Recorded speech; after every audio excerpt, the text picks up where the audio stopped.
I understand that it takes a lot of sacrifice to raise a child until the age of 18.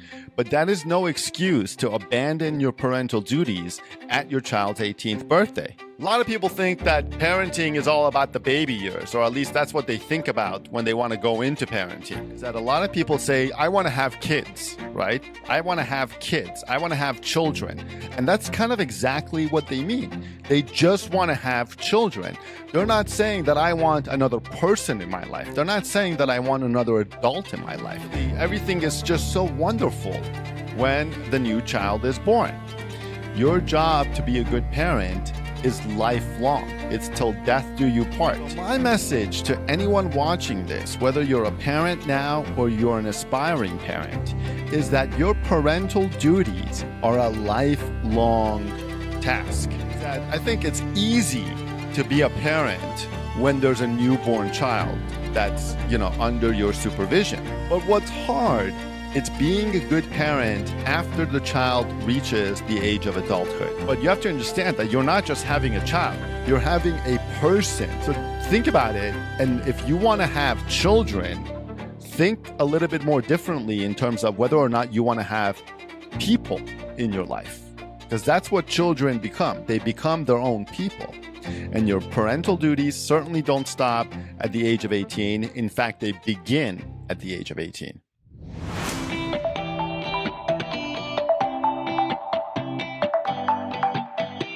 Happy people, and welcome to another exciting episode of the Contemporary Happiness Podcast. I'm your host, David Nima. I am an attorney by trade, author of the book, Good Problems to Have, The Anatomy of Contemporary Happiness, and a happiness coach.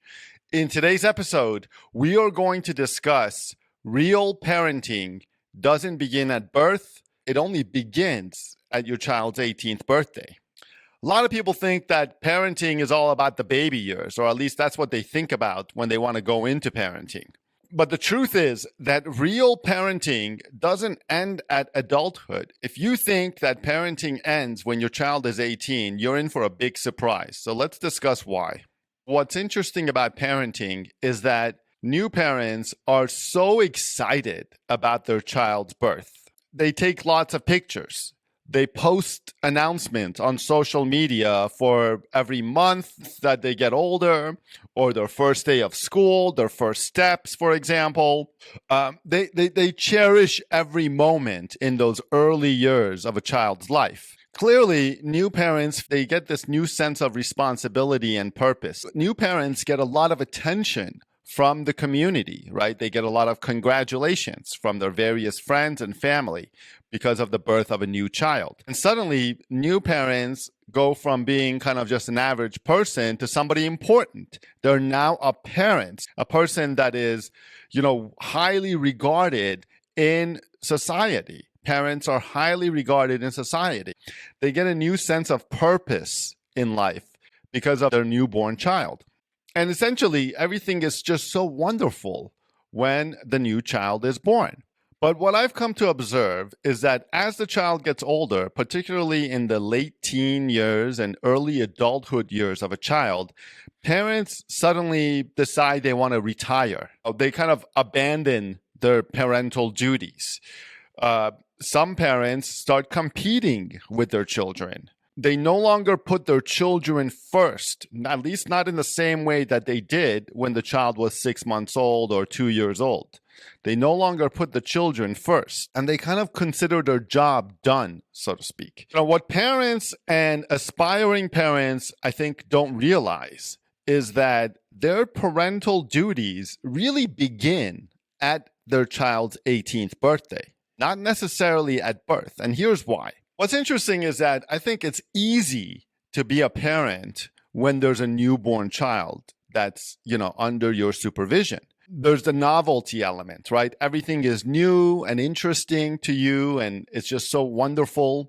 When you think about it from a hormonal perspective, our endorphins are heightened and we feel more endorphins when there's a newborn in our presence. A lot of friends tell me, you don't know what it's like seeing your child be born. And I'm like, I understand that you feel elated. In fact, your body is wired. Our DNA is wired wired to feel endorphins when we see our child being born, or when we see a newborn baby do certain things.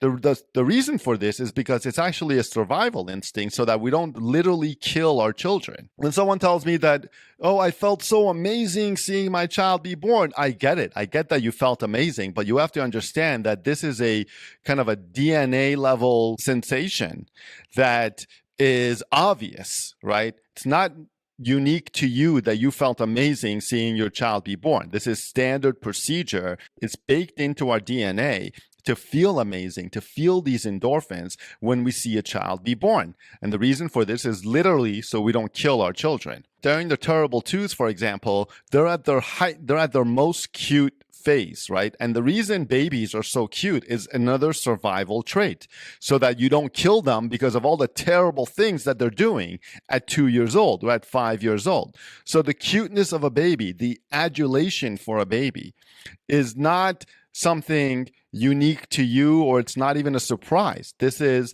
baked into our DNA. It's a survival trait so that we don't literally kill our babies and so that the human race can survive. You're not special because you feel terrific when you see your baby doing X, Y, and Z. Another reason that having a newborn is so, feels so great is because you as a parent, you feel important. You're the boss. You call the shots. And this gives you a sense of importance that I think it kind of messes with your head a little bit. And yes, you feel important during those days, but let's see what happens a little bit later. I think what's interesting is that babies by nature are helpless, and any human being is likely to help a baby doing certain things or surviving in the wild, basically. Even myself as a non-parent, if I see a little baby in the street, I'm going to help that baby if I see that there's no adults around that baby. It's just natural to help a helpless baby. So all these wonderful feelings that are attached to babies are not anything unique or significant. These are feelings and responses that are baked into our DNA. It's nothing special to take care of a little baby. In addition, when your child is young, you get tax advantages, right? You have tax breaks from the government. So there's also a financial incentive for you to be a parent right until the kid's 18th birthday because of the tax incentives. So my opinion is that rather than putting parenting on a pedestal when the child is young is a misnomer. Your job as a parent during the early years of a child's life is literally to keep the child alive. That's all you have to do, to keep your child alive. But what's hard, it's being a good parent after the child reaches the age of adulthood, right? Right around 18 years old. As now a young adult, the child really needs parental guidance.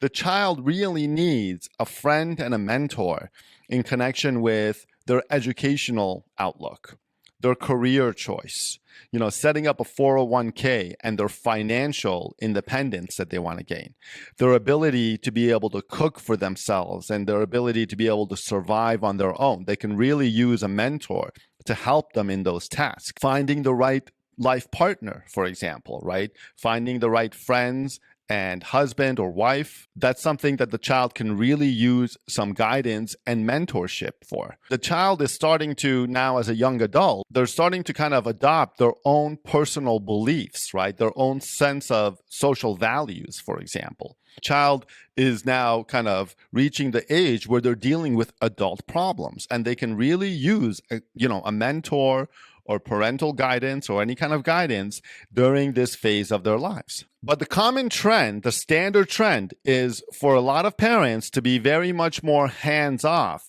as the child reaches adulthood. A lot of parents consider their job, quote unquote, over when the child hits 18 years old. And some parents even begin to compete with their children. And this is much more pronounced when you see their children become taller than them or become more popular in school than they were, for example.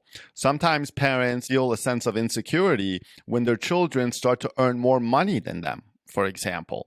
A lot of parents are bewildered, or a lot of parents are taken aback when their children start to be smarter than them and they kind of have a higher knowledge base than their parents do. But what's hard, it's being a good parent after the child reaches the age of adulthood. What this stems from is the parents' lack of self-love, and they basically have insecurity. And when they see their child kind of passing them in terms of popularity, physical traits, intellectual traits, financial traits, they start to compete and they start to feel insecure. They start to compete with their children and they start to kind of feel their insecurities kind of pop up vis-a-vis their children. Sometimes you might see parents use phrases like, when I was your age, blah, blah, blah, or how dare you, blah, blah, blah, right? So what they're doing in this sense is saying, you got to stay within the parameters of my life, right? You can't pass me by when it comes to, financial earnings. You can't pass me by when it comes to physical traits like being stronger or taller or prettier, for example. You can't pass me by in terms of being more popular in school. Now, I understand that it takes a lot of sacrifice to raise a child until the age of 18. But that is no excuse to abandon your parental duties at your child's 18th birthday. So my message to anyone watching this, whether you're a parent now or you're an aspiring parent, is that your parental duties are a lifelong task. Your job to be a good parent is lifelong. It's till death do you part. It's not until the kid's 18th birthday. Your job is to be a good parent, as good a parent as you were when they were 6 months old, with all the praise and adulation and all the wonderful feelings that you were feeling when they were young. You're going to have those same feelings and you're going to act the same way when your child is 20 years old. What I think is interesting is that a lot of people say, I want to have kids, right? I want to have kids. I want to have children. And that's kind of exactly what they mean. They just want to have children. They're not saying that I want another person in my life. They're not saying that I want another adult in my life. They just want to have children for some of the reasons that I mentioned earlier in this podcast. They have a greater sense of importance. They feel a tremendous amount of endorphins. The society kind of praises them for having children. And some of these things kind of wear off as your child gets older. But you have to understand that you're not just having a child, you're having a person. This child is eventually going to grow up and be a person, right? And the question is, do you want to have a person in your life? An adult person with potentially differing views than you, with potentially higher income than you, with potentially a larger social circle than you. And are you going to be okay with that?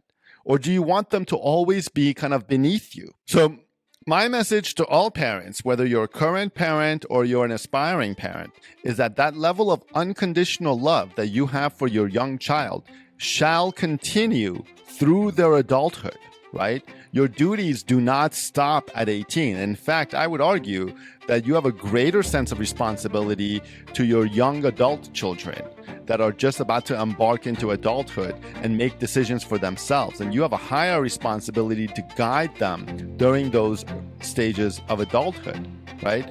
As I mentioned before, it's very easy to take care of a young person, right? You feed them, you make sure that they don't touch any kind of sharp objects. And I know that parenting is difficult at all levels. That's definitely true. But you got to think to yourself, are you willing to make the same sacrifices that you were making at 6 months old when the child is 20 years old, when the child is 30 years old, when the child starts to disagree with you, when the child starts to surpass you in certain aspects of life? But think about it. And if you want to have children, think a little bit more differently in terms of whether or not you want to have people in your life. Because that's what children become. They become their own people. And your parental duties certainly don't stop at the age of 18. In fact, they begin at the age of 18. Thanks for listening. This is David Nima, host of the Contemporary Happiness Podcast. If you enjoyed this video or you think any of your friends will enjoy it, make sure to like, share, and subscribe to the Contemporary Happiness Podcast on YouTube. And I'll see you all in the next episode.